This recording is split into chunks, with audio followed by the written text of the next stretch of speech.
All right, boys, the background NPC. This chick got blessed by the Roach King himself, and her channel is absolutely skyrocketed. She had like, I don't know, like 300 subs in like 2-3 weeks. She's got up to 131K. Crazy. So she's got a new video, and I didn't get a Switch 2.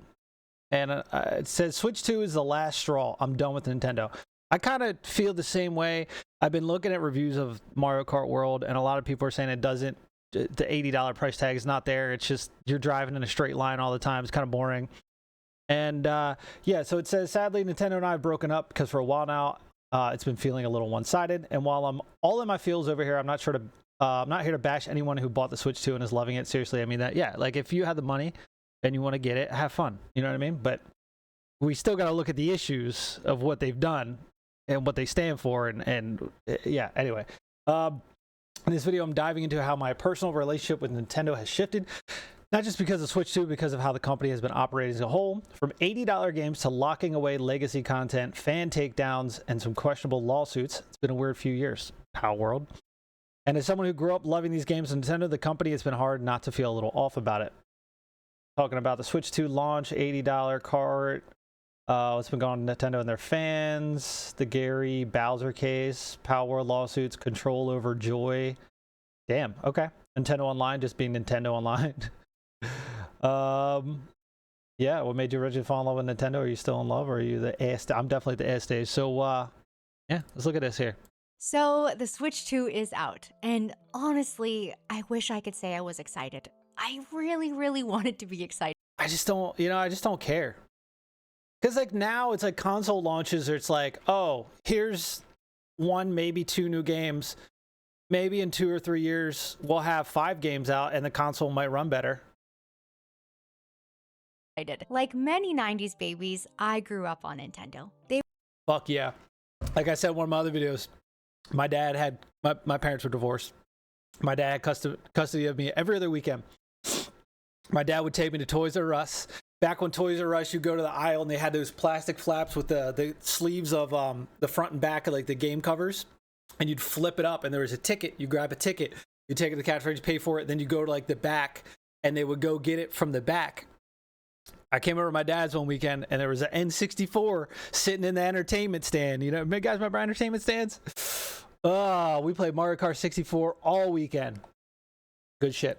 They were my very first gaming love. And not just the games, but the feeling of them. The wonder, the warmth, the way they pulled you into a world and made it. Chrono Trigger, Yoshi's Island, Super Metroid, Mario Kart, Star Fox, FF3, Link to the Past, Kirby Superstar, fuck yeah, Castlevania, F-Zero, Mario World, Mega Man, All-Stars, Turtles in Time, absolutely goated game. Final Fantasy 2, let's go Cecil, Earthbound, Aladdin, Legend of Seven Stars. I'm actually surprised they remade that. What was it, last year it came out? Great game. Secret of Mana, Earthworm Jim, SimCity, Bomberman 2, Zombies. I don't think I played that one. Punch Out, Killer Instinct. Good ass soundtrack on that. Donkey Kong Country 2, 3, Mario Paint, Mortal Kombat.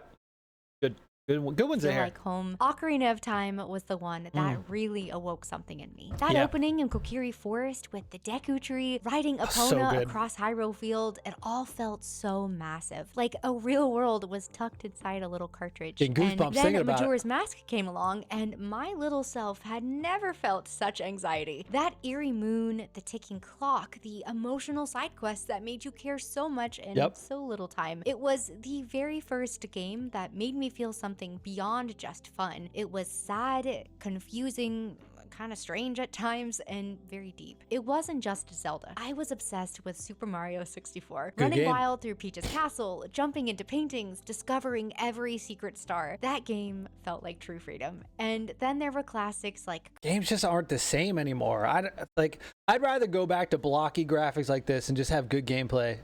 You know what I mean? I'm tired of this realistic shit. Everybody tries to make crazy open worlds and then there's nothing to do in them. Go back to the formula.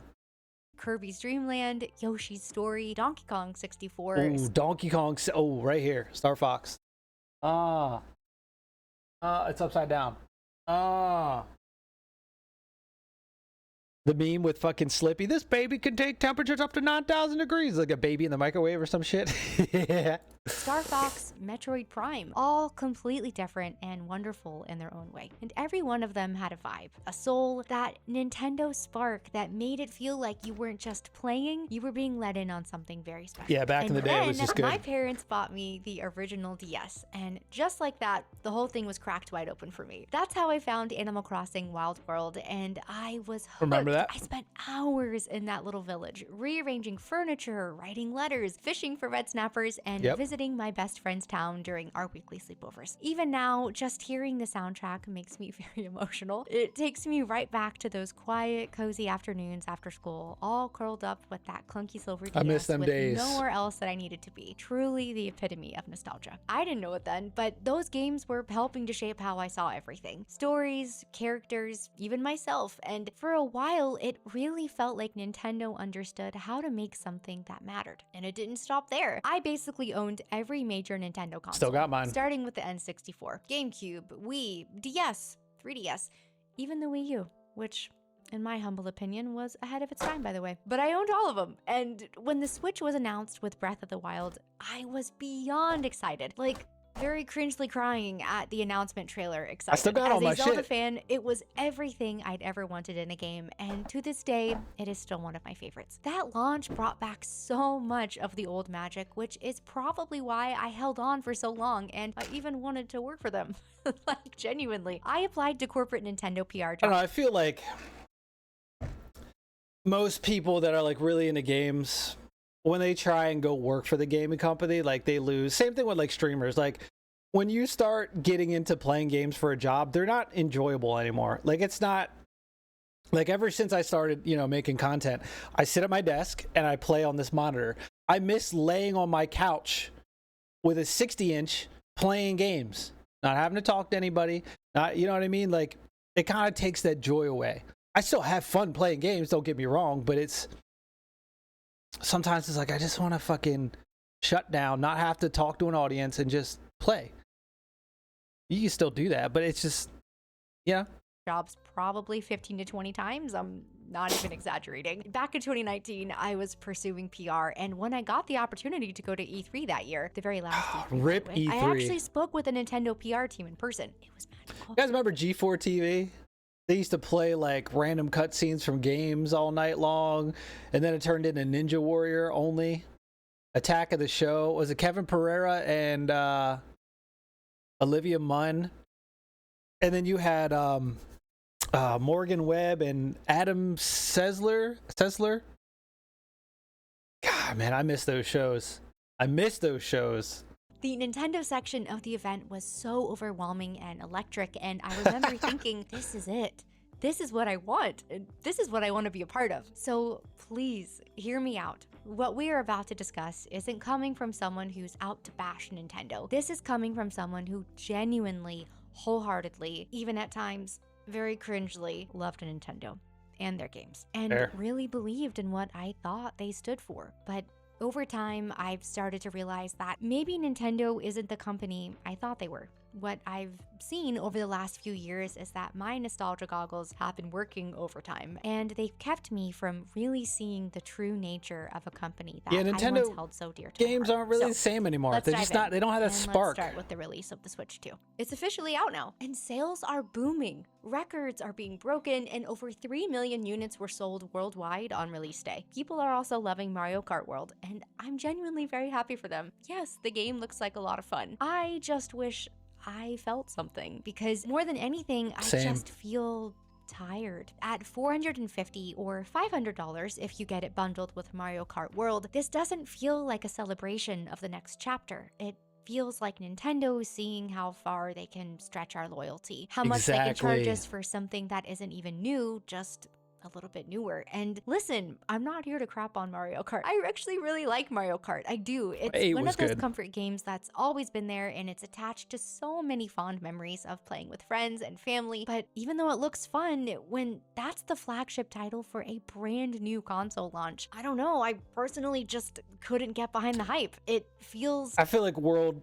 should have had more features, especially when it's been like 8 years since Mario Kart 8 came out or something crazy. It just doesn't do enough with the open world.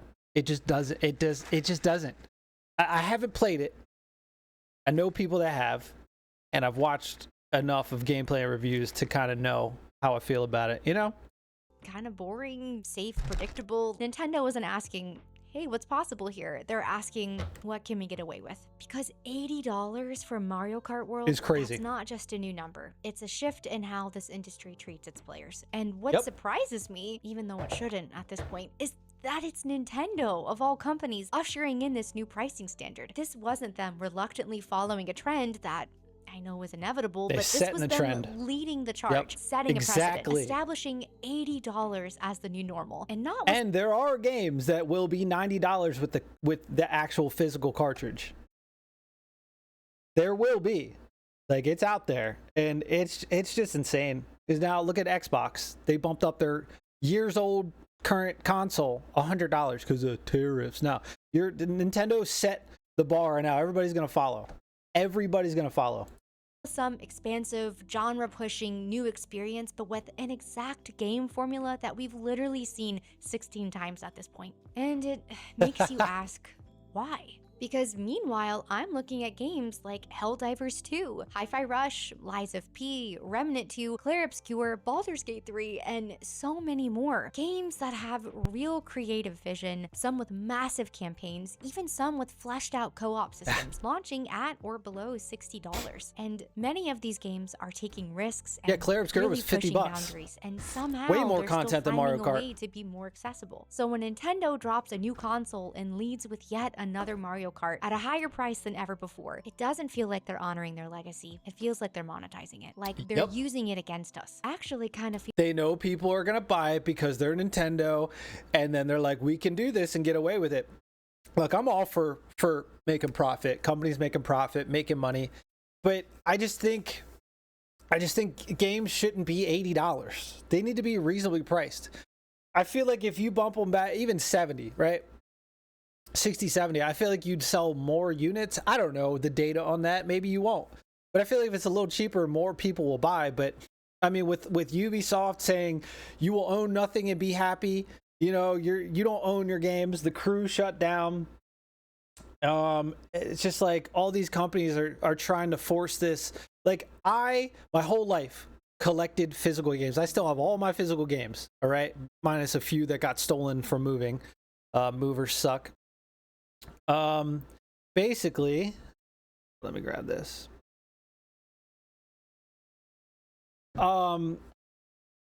It's like this whole just buy it digitally is so annoying. There's not enough space to just keep buying games digitally on your consoles.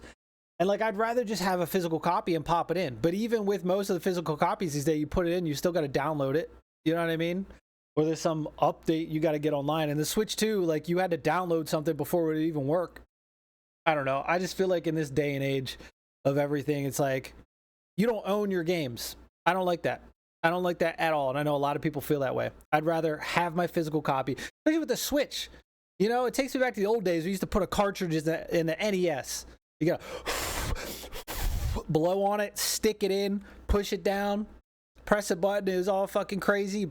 Fucking get those little things and then clean it. In the clicking sound of the SNES. You know, give me the cartridge. Let me put it in.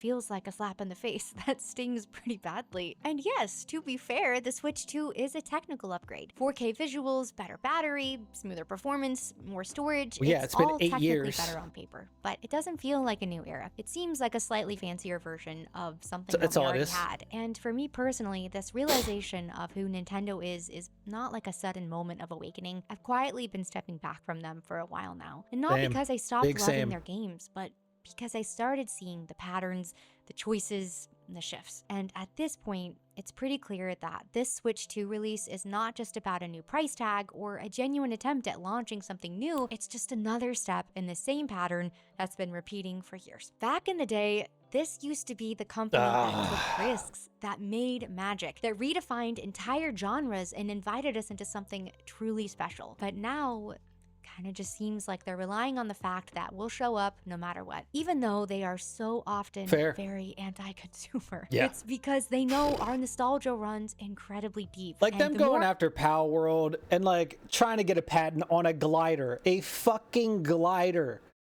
Bro, it's not that serious. They get real crazy. Like, I understand.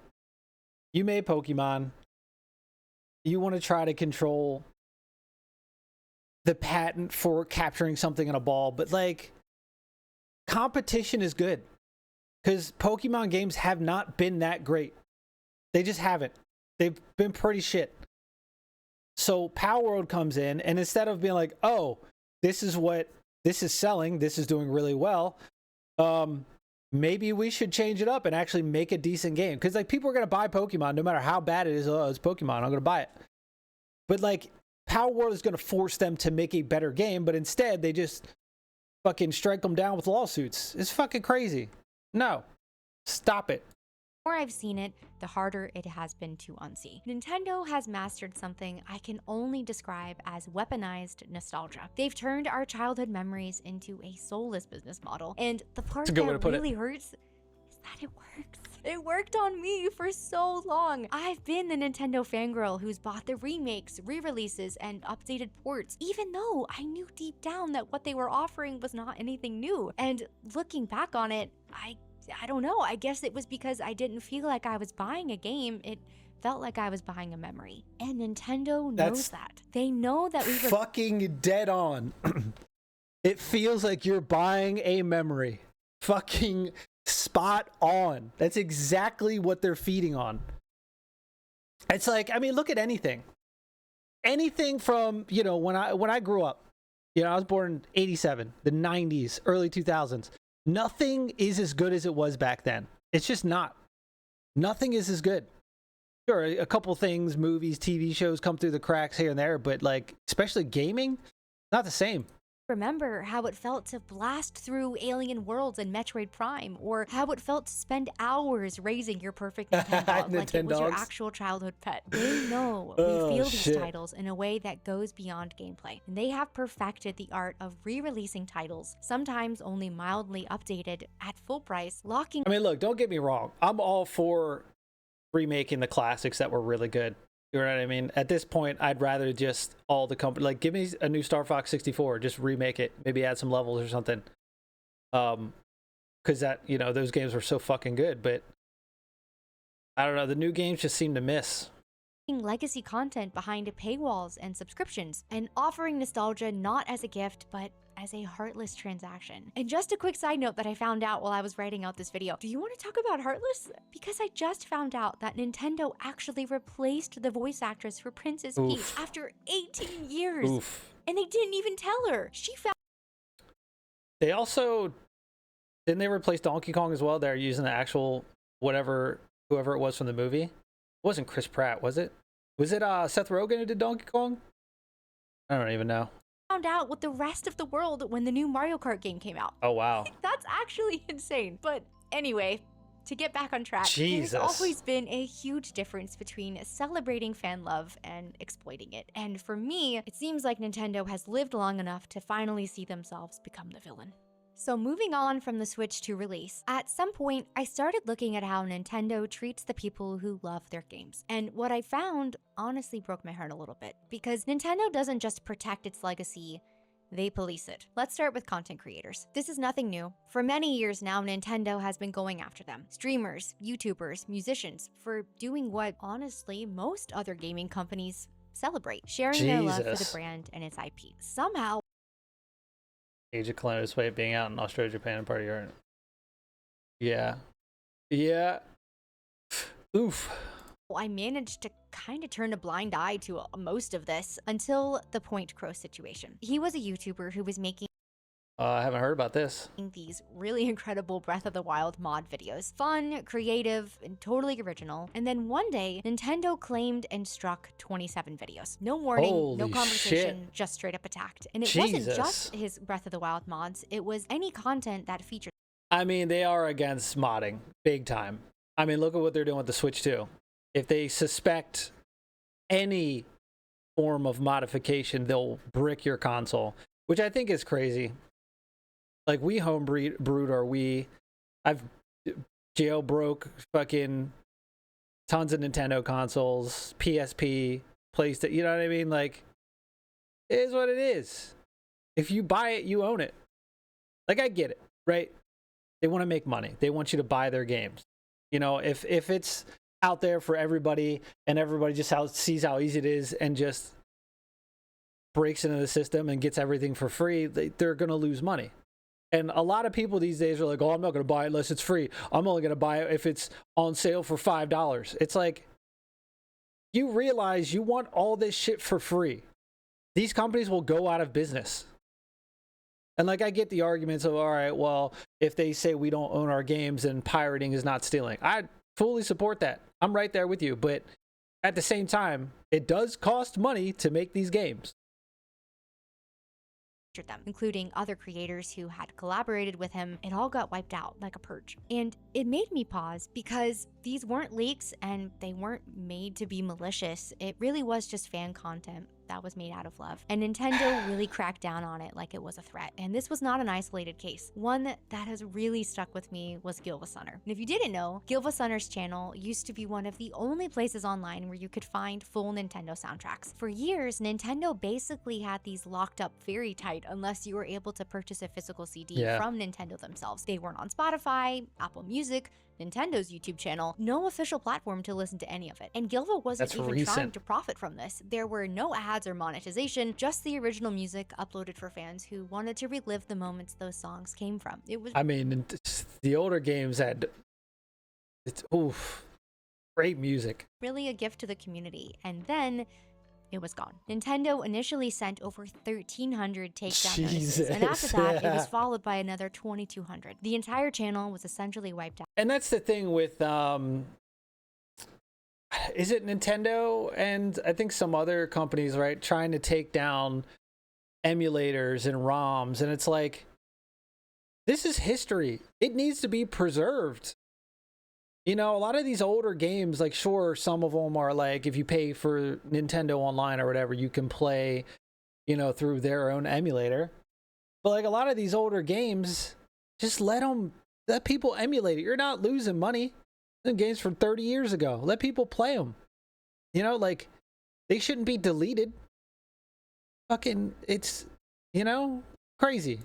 Out, and Gilva closed up shop. And I know this might sound a little bit dramatic, actually, but I have heard of that name. That was kind of a big turning point for me when it came to how I viewed them. Just a little side note / confession, but as a former Disney adult who has learned the error of her ways, I feel okay. All right, fair. Oh God, I hate Disney. Man, growing up, anything that just randomly broke into fucking song and like a musical, I hated it. Fucking hate it. I refuse to watch it. Like, you don't need to sing about what's going on right now. It's fucking Disney adults are fucking, I feel pretty qualified to say this. Nintendo really is the Disney of gaming. Wholesome on the surface, very full of magic and memories, but underneath, there's a very quiet, corporate, malicious control. And both companies know how to tug at your childhood heartstrings while handing out copyright strikes and ulterior motives on this. He's not wrong. At the time I was watching this unfold, the more I sat with what happened to Gilvasunner, the more it made me wonder, why is Nintendo's music so locked away to begin with? These soundtracks have some of the most iconic songs in gaming. Bangers. They were emotional, timeless, and they were very deeply personal for so many of us. And like I said earlier, Animal Crossing Wild World was my comfort game. And yet, at the time, there was basically no way for me to go listen to it legally. It felt like Nintendo had locked away their history in a vault, and they just would not let anyone open it up. And from there, I started noticing so many other examples. Fan games getting shut down, community passion projects being wiped out, and listen, I get it. IP protection is legally within their right. But it all just felt like they were going out of their way to crack down on this, acting very aggressive, cold, and even heartless. Especially when you look around at many other companies, Sega, Capcom, Xbox, PlayStation, even some indie studios, and you see them amplifying creators, lifting them up, letting the fans be. I still haven't got into Capcom creators. Let me in. Well, more subs than half the people that you got in there. Come on, man. Come on, Capcom. A part of the legacy, but Nintendo doesn't really do that. They continue to pull the plug again and again, and over time, I started wondering if maybe I had just been giving them the benefit of the doubt simply because I grew up loving them. So at this point, after the Gilvasunner takedown, I had already started to feel uneasy. The creator takedowns, the fan projects, the legacy content, it was all feeling a lot more controlling than caring. But The moment that truly stopped me in my tracks was when I heard the story of Gary Bowser. And I'll be honest with you, I didn't even know about any of this until I listened to an episode of Darknet Diaries, which, by Is that George R.R. Martin? the way, Jack does an incredible job explaining all of this. I'll link it in the description for you. Now, I obviously knew at this point Nintendo could be very protective of their IP, but this was on a whole other level. Gary was a part of a group called Team Executor, and what they did was build and sell mod chips, little pieces of hardware that you could install in your Nintendo consoles to run homebrew apps, custom firmware, and yes, Yeah, they don't like pirated that. games. But people also use those mods for stuff that wasn't necessarily piracy. They used it to run backups of games they already owned, or just experiment with the system for their own personal use, things that were really never going to be available through Nintendo directly. Gary essentially became the fall guy for the entire organization, and Nintendo came down on him in a way that was very extreme. In 2020, Gary was arrested at gunpoint in the Dominican Republic and extradited to the US. By 2022, Jesus. he'd been sentenced to 3 years in prison and ordered to pay $14.5 million in damages, $4.5 Holy. million in restitution, and then another $10 million from a civil suit. And after he got out early, he still owed all of it, and he Oh started my paying God. Nintendo back. Bro, that's like 30 mil. You're done. You're done. There's no way. 25 to 30% of his monthly income, which at one point was just $25 a month from his prison library job. Not the garnishment, dude. That's savage. He'll basically be paying them for the rest of his life. When I heard that, They're never gonna get my it back. stomach dropped. I genuinely felt heartbroken for him. Yes, what he and the rest of the team were doing was illegal, and they did profit off of it, but Gary was just one man. And are we really saying the punishment fits the crime here? Because whatever legal lines were crossed, this felt less like justice and more like hatred and wrath. And Yeah. not just for what he did, but Yeah. for daring to even touch Nintendo's closed system. And the part that really got me with this is Nintendo tried to get Sony and Microsoft to back them up here, to join the lawsuit and make it a united front against piracy. Both companies said no. Both Sony and Xbox, Oof. billion-dollar publishers in their own right, refused to be a part of it. Even they seemed to think that it was too far. And Yeah. again, I am not here to outright defend piracy. Yeah, I mean- there's a whole conversation to be had about access, preservation, Exactly. ethics, but this felt Exactly. incredibly cruel and predatory. Nintendo did not just want to stop Gary from what he was doing, they wanted to make him an example. And for me, this was the defining moment. I mean, that's when one way to I do knew it. Nintendo was no longer the company. Show them I that they had don't loved mess for around with it. decades. Nobody And else if you gonna do thought it. Gary Bowser's case was just a one-off or a legal overreach in a rare situation, it wasn't. Because not long after that, Nintendo set its sights on something much bigger and arguably much more telling. You might have already guessed it, but I'm talking about Palworld. You probably remember when it blew up. A very weird, chaotic fun. blend of Like 150 Pokemon-style hours creature into it in like a collecting week. and open-world survival mechanics. It was very messy, it was wild, but it was so much fun. It was People were good. very obsessed, myself included. And yes, come on, it clearly was inspired by Pokemon. And that's not a secret. You could throw a spear, you could collect little pals, you ride them, you battle them. It was Pokemon adjacent, absolutely. But here's the thing. It wasn't a copy. The characters were different. The art direction, tone, many mechanics were different. It took a very familiar genre and gave it a bold, slightly unhinged twist. And for the first time in years, fans were saying, why doesn't Nintendo try stuff like this? Exactly. Instead of taking that feedback in stride, instead of rising to the challenge, listening, learning, evolving, Nintendo did what they've been doing for a while now. They sued. Yep. Together with the Pokemon Company, they filed a patent infringement lawsuit against the Palworld dev team. Not over character design, surprisingly, not even over branding, but over mechanics. Things like throwing a Yep. pal spear to catch creatures, Throwing a using them sphere. in combat, riding them across the world. And because of all of this, the Palworld I don't know. I think Dragon War. You remember Dragon Warrior, Dragon Quest? Didn't Dragon Warrior Monsters come out before Pokemon? Correct me if I'm wrong. I played the shit out of Dragon Warrior Monsters, and then 2 came out. It was Kobe's Journey and Terra's Adventure. Me and my stepbrother, we each got the different ones. I convinced him into getting the girl one. Yeah, Terra. So I had Kobe's. So we could get, the monsters that were on, because, one had specific monsters that you couldn't get on the other, just like, Pokemon has always done. Didn't Pokemon just blatantly rip off Dragon Quest monsters? I don't know which one came first, but I feel like Dragon Quest monsters came first. You know what I mean? It's fine. We can have multiple games with the same creature capture mechanics. You know what I mean? But I mean, in Dragon Quest, you fed them some meat and then you killed them and then you hope that they join you afterwards. So it's not really catching them with a ball. Same thing. Palworld team had to actually go in and change all of those features. They stripped out mechanics that players loved, not because they were unethical, but because they simply couldn't defend themselves against a legal Yeah, they had juggernaut. to. And just like with the Gary Bowser case, Nintendo tried to bring other companies into the fight. Did Sony they? and Microsoft were purportedly approached to back them again here, and again, they declined. They did not want to be a part of it. And all of this says a lot, because It this does. could have been a big moment for Nintendo, a wake-up call, an opportunity for them to ask, what is it that people are responding to? Why are they so excited about That's what I this? was saying. What can we learn from this? But instead of Use it to innovation, improve your games. they chose litigation. And to me, it was not a stand for creativity or IP protection. The Pokemon formula has been around for literally 30 years. We all know what it is and where it comes from. And Palworld was not going to change that. No. Yeah, exactly. This was Nintendo being a bully and swinging at anything that threatened the comfort of their complacency. They had an opportunity to grow, to evolve, to take advantage of someone already laying the groundwork for them, but instead, they chose violence.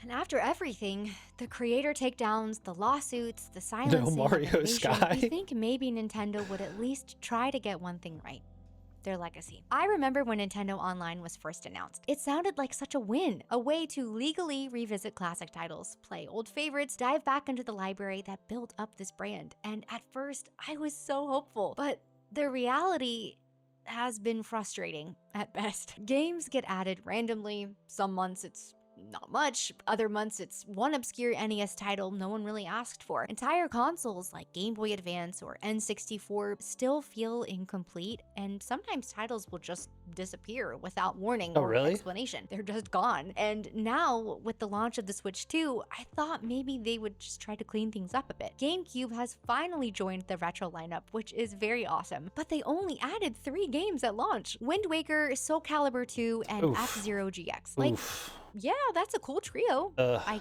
guess, but it's also pretty bare bones for Yeah. a console with Yeah, that so many sucks. legendary titles. And yes, I know more are coming, but why launch with so few? Why not take the easy win here and give your fans what they've been begging you for years? Right, you drop a Beyond ton the of games, catalog, the performance half the, isn't a quarter always of the there either. catalog. Sometimes there's lag. People some fucking games spend the have money. awkward control schemes. Others don't support cloud saves. It doesn't really feel like a premium service. Ugh. It feels like something Nintendo begrudgingly maintains, and definitely not something that they can be proud of.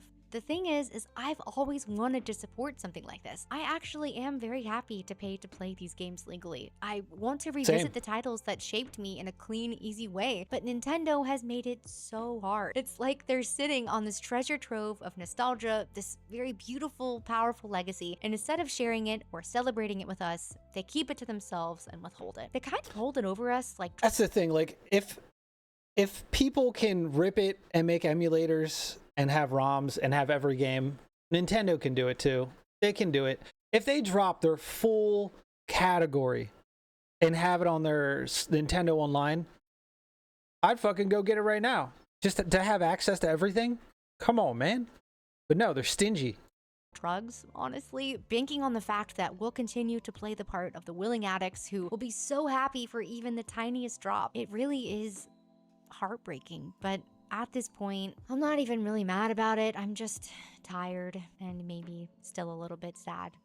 Now, again, to be clear, this video is not meant to shame anybody. If you bought the Switch 2 or you're a part of Nintendo Online and you're loving it, I think that's great. Truly, I am not here to steal joy away from anyone. Yeah. This video really Got the is money, just to you talk wanna about play it, you how like it? I can't ignore how Life's much too my short. own relationship with Nintendo has changed over the years. And I don't love them anymore. Not the company, not like I used to. And that's difficult to say out loud because I grew up on these games. I spent summers chasing stars in Mario 64, winters decorating my Animal Crossing home, racing my siblings in Mario Kart, riding Epona across Hyrule Field like it was the most magical thing in the world. And for me, these were not just games. They were a part of my childhood. And that's why all of this hurts so much, because the company that once led with a full heart and love for gaming feels like it's running on autopilot, giving us the absolute bare minimum. Comfortable, safe, lazy, greedy. We're getting less and Yep. paying more. And look, the industry as a whole is a bit of a mess right now, but it's still fair. And like, there's a lot of people defending, like, I see a lot of comments, oh, you're complaining about a video game system. There's other things in the world to complain about, like meat prices and all kinds. It's like, what? This is a gaming channel. We're talking about games. This is a problem right here. They're offering less and we're paying more because they know they can get away with it. And it's like, I don't understand how people can't see that. Like, wake up. Stop being a sheep. For us to ask for better, to feel valued as customers, to want these companies to care. And for a long time, I really believed that Nintendo did, that they were different, that they stood for something. But now it's hard to see how that could still be true. I always joke that my relationship with Nintendo is super toxic because even after all of this, even after how I've seen how they treat their consumers and fans, part of me still hopes that they'll change because I hope they do. It really would be so easy. If they wanted to, they could be the company that supports creators instead of silencing them, shares their legacy instead of locking it away, prioritizes joy over control, and evolves instead of punishing innovation. I really would 100%. love nothing more than to fall back in love with them. But right now, it just seems like Nintendo is going to keep being Nintendo, just very stuck and too happy to stay that way. The love that I once had for them was so real and the magic really mattered. But the company behind that magic, it feels further away than ever. If you made it to the end of this video, seriously, thank you so much. And I would love to hear your story. What made you fall in love with Nintendo? Are you still in love with them? Or have you also had a bit of a breakup with them like me? Let me know in the comments. And thank you so much for watching. I'll see you in the next one. There it is. Link will be down in the description, boys. Give it a like, give it a comment. It's a good video. It's a real good video. I'll write up a comment about the good old days. But yeah. There it is. Yeah, I feel the same way, man. Nintendo, it's just not the same. Especially if you grew up, you're older like me. You know, it's just not the same. It's the nostalgia bait that they get us with. Anyway, you know the drill. Subscribe, come back. See you on the next one.